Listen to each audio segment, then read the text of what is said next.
है, ये सारे लोग भी वहाँ पे मौजूद थे और जो बातें उन्होंने कही, जिसका कि सुप्रीम कोर्ट ने संज्ञान लिया, तो सवाल ये है कि ममता बनर्जी जो पश्चिम बंगाल से जो अपनी लड़ाई दिल्ली लेकर आई, ज्ञानेश कुमार से मिली, ज्ञानेश कुमार के ऊपर इम्पीचमेंट करने की बातें कही और अब सुप्रीम कोर्ट पहुँच गई है।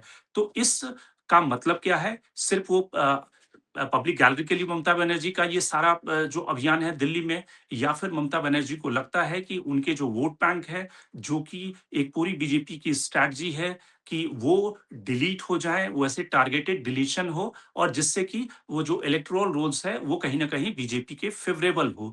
तो सवाल क्या है, इस मुद्दे को हम समझते हैं, शीतल जी से भी समझेंगे और बाकी जो हमारे पैनलिस्ट हैं।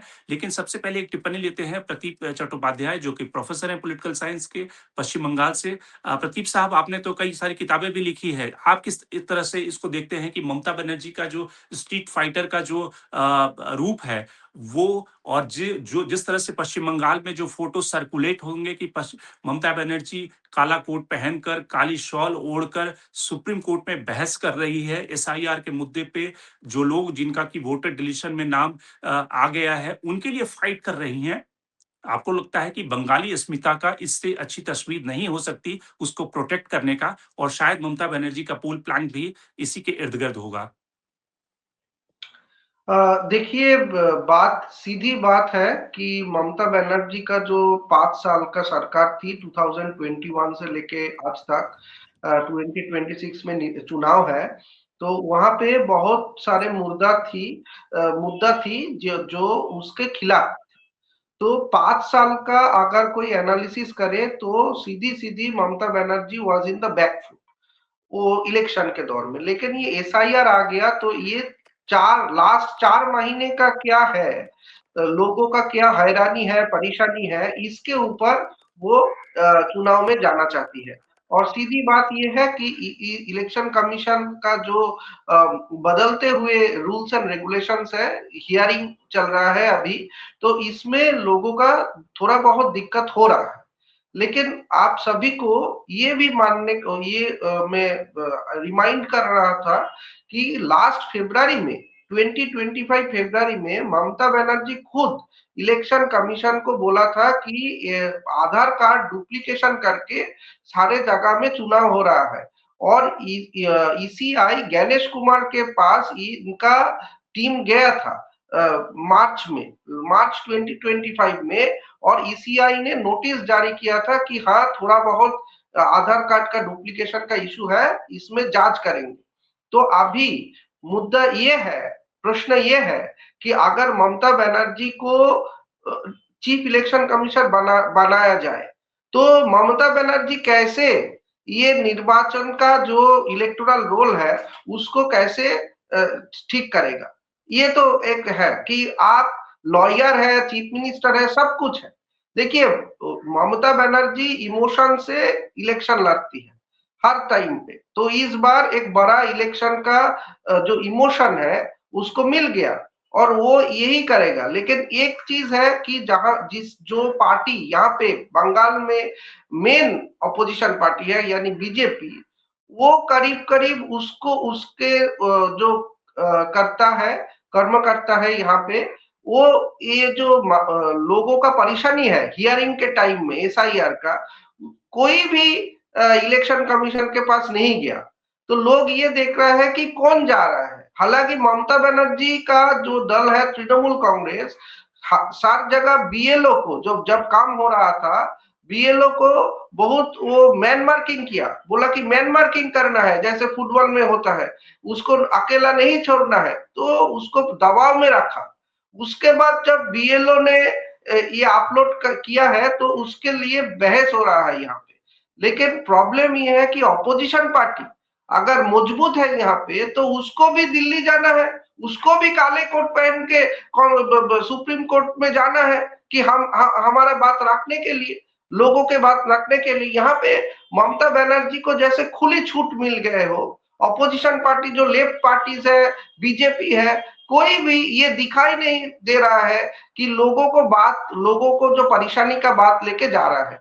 देखिए, ममता बनर्जी के 5 साल में लोग परेशान थी, बहुत परेशान। यहाँ पे स्कैम्स हुआ, भ्रष्टाचार हुआ, एजुकेशन स्कैम्स हुआ, सब हुआ, तो लोग परेशान थे। और उसके बाद में क्या आया, एकदम लास्ट में 2-3 महीने अब चुनाव में एसआईआर। तो एसआईआर का जो परेशानी है, वो परेशानी लेके लोगों के मन में क्या आ रहा है कि परेशानी को लेके जो लड़ रहा है वो ममता बनर्जी है। तो पूरे यानी 5 कि साल ममता जो बनर्जी जो घोटाला अपनी है, एंटी इनकम्बेंसी है उसको कहीं ना कहीं डाइल्यूट करने के लिए, मिनिमाइज करने के लिए एसआर का इस्तेमाल कर रही है। शीतल जी, आपसे समझेंगे, आपको लगता है कि ममता बनर्जी के खिलाफ जो स्टेट में एंटी इनकम्बेंसी है, क्या वो इतनी ज्यादा है, या फिर ममता के इस मूव को, अनलाइक तेजस्वी यादव या बिहार में तो एसआईआर हो गया, चुनाव भी हो गए, लेकिन तेजस्वी यादव या फिर विपक्ष के जो नेता थे वो उस तरह से, जिस तरह से ममता बनर्जी प्रोएक्टिवली इसको फाइट कर रही हैं, वो उस तरह से फाइट करते हुए नहीं दिखाई दिए। तो आपको लगता है कि इसका कोई डिविडेंड मिलेगा या इंडियन इनकम्बेंसी काफी ज्यादा है? देखिए, ममता बनर्जी के खिलाफ एंटी इनकम्बेंसी पिछले चुनाव में भी नजर आई थी। वहाँ का जो सोशल कंपोजिशन है बंगाल का, उसमें अब करीब 29-30% माइनॉरिटी के लोग हैं, मुस्लिम माइनॉरिटी के लोग हैं। ये एक बहुत बड़ा चंक है जो बीजेपी को वोट नहीं देता। 1-2% अन्य माइनॉरिटीज के लोग हैं, सिख हैं, अन्य हैं, वो सब पारसी वारसी और वगैरह वगैरह मिला के ईसाई।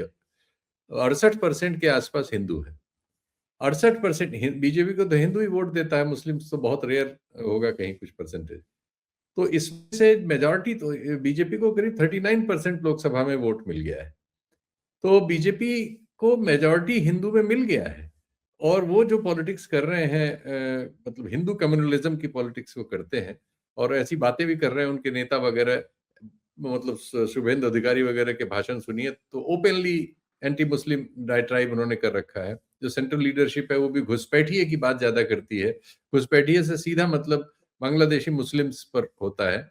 और वो बात ये सही है कि वहाँ के बहुत सारे डिस्ट्रिक्ट्स में डेमोग्राफी बदली है, वो उसके हिस्टोरिकल रीजंस है, 71 है, इवन पार्टीशन के बाद से, और दोनों मिल जुमला आबादी है, एक भाषा, एक कल्चर, एक वो बहुत सारी चीजें उसमें शामिल हैं। बांग्लादेश का जियोग्राफिकल जो पोजीशन है, पहले इकोनॉमिक पोजीशन भी खराब था, वो सब सारी चीजें मिलजुल के हैं, जिससे ये सब चेंजेस बंगाल में, आसाम में और कई जगह हुए हैं।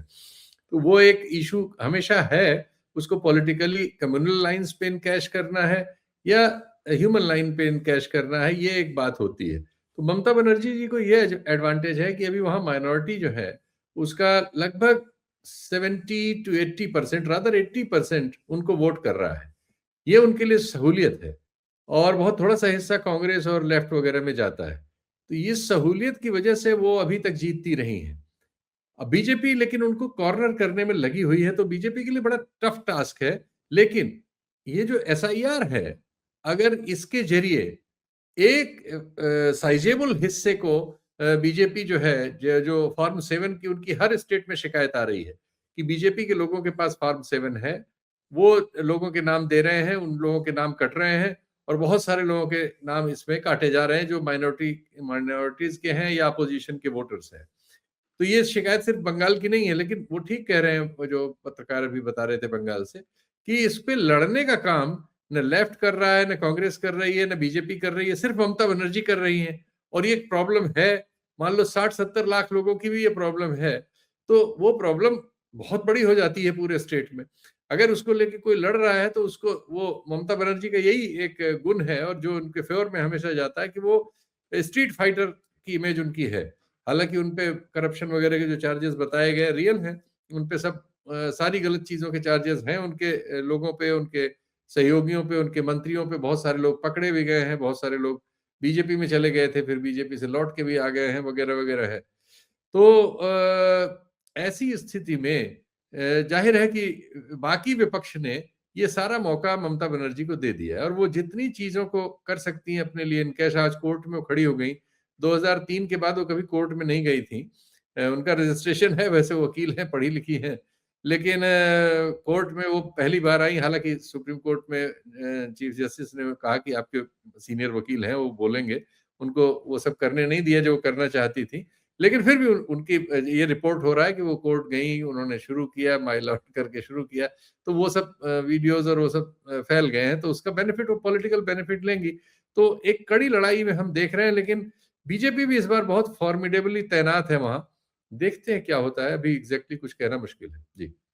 संजय, एक अंतिम टिप्पणी आपसे लेंगे। आपको लगता है कि ममता का जो ये ऑप्टिक्स था, जिस तरह से सेंट्रल एजेंसी और केंद्र सरकार को उस उनकी भाषा में जवाब देना, एक स्टेट गवर्नमेंट की मुखिया होने के नाते और उसके बावजूद ईडी को घेर लेना, दिल्ली में कल पुलिस को बुला लेना, आज सुप्रीम कोर्ट पहुँच जाना, तो ये एक वो मेंटल गेम भी खेल रही हैं केंद्र सरकार के साथ में कि उनको दूसरी सरकारों की जैसा न समझा जाए। वो किसी सीमा तक जा सकती हैं अपने सत्ता को बचाने के लिए। आपको क्या लगता है कि क्या बीजेपी के पास इस समय एडवांटेज है और ममता के पास क्या एडवांटेज है?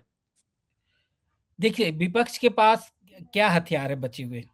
आप लड़ाई के अलावा विपक्ष के पास कोई हथियार नहीं है। न मीडिया आपके साथ है, ना और कुछ कोई संस्था है आपके साथ है। तो एक ही हथियार आपके पास है कि आप लड़े, स्ट्रीट पे आके लड़े, चिल्ला कर लड़े।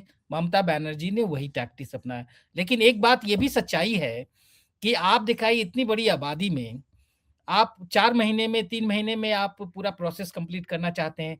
तो एसआईआर का जो पूरा मोटिव है, जो आज जो आर्गुमेंट ममता बनर्जी ने कोर्ट में दिया, उन्होंने पूछा कि आप वेस्ट बंगाल में ही क्यों कर रहे हैं ये एसआईआर? आप बीजेपी शासित राज्य असम में क्यों नहीं कर रहे? उन्होंने पूछा कि जो वेस्ट बंगाल को ही टारगेट क्यों कर रहे हैं? और इतनी बड़ी आबादी और में अगर बल्कि पहले पिछली जो पहले फेज हियरिंग में हुई थी, जो एसआईआर को लेके कई सारे पिटीशन जिसका कि सुप्रीम कोर्ट जिसकी सुनवाई कर रहा था, उसमें तो इवन सुप्रीम कोर्ट की तरफ से ये पूछा गया था कि भई असम में क्यों नहीं कर रहे हैं आप? यस, तो एक तरह से ये साफ दिख रहा है कि एसआईआर की जल्दबाजी एक उन राज्यों टारगेट में है, जहाँ पे चुनाव होने हैं। चुनाव होने हैं। और बीजेपी बीजेपी जो एक काफी हसरत भरी निगाह से वेस्ट बंगाल को देख रही है कि यहाँ पे जीते, लेकिन जीतने के लिए एक डेमोक्रेसी में एक आप लोगों का दिल जीतिए। अब बेईमानी करके जीतना चाहेंगे तो उसको लेजिटिमेसी नहीं है। आज सवालिया निशान उठ रहा है ना कि महाराष्ट्र इलेक्शंस में, हरियाणा इलेक्शंस में, इवन लोकसभा इलेक्शंस पे भी सवाल है कि जो 80-85 जगह ऐसे ऐसे जितना वोटिंग पड़ा उससे ज्यादा काउंटिंग हो गया। तो एक लेजिटिमेसी पे तो सवाल है। आप अगर ऐसे इलेजिटिमेट वे में जीतना चाहेंगे तो फिर पूरा इलेक्टोरल प्रोसेस ही खराब, पूरा डेमोक्रेसी पे सवालिया निशान आ जाता है। और ये सच्चाई है कि उन्होंने बोला कि जो चीफ इलेक्शन कमिश्नर जवाब नहीं देते उनके लेटर का, और ये सच आप उनकी हाव भाव और भाषा देखिए chief election commissioner Gyanesh Kumar का, कि जो वो जिस ढंग से बात करते हैं अपोजिशन को, वो अपोनेंट की तरह ट्रीट करते हैं। वो ऐसा नहीं लगता कि अपोजिशन पार्टीज स्टेक होल्डर होती है इस डेमोक्रेसी में, इस ऐसे ढंग से वो ट्रीट नहीं करते। वो अपोजिशन पार्टीज को अपोनेंट की तरह देखते हैं। ये प्रॉब्लम है। तो आप अगर ऐसे कर रहे हैं, व्यवहार कर रहे हैं, तो उम्मीद है कि ममता बनर्जी को कि चीफ जस्टिस सुप्रीम कोर्ट इसमें कुछ संज्ञान लेगा और कोर्स करेक्शन करेगा। ये फंडामेंटल क्वेश्चन है। बिहार में भी जो एसआईआर हुए उसमें भी अभी भी फ्लॉज हैं, सवाल अभी भी उठ रहे हैं। ये अलग बात है कि वहां की विपक्षी पार्टियों ने इस ढंग से एग्रेसिव कैंपेन नहीं किया, एग्रेसिव रूप से चीजों को उठाया नहीं।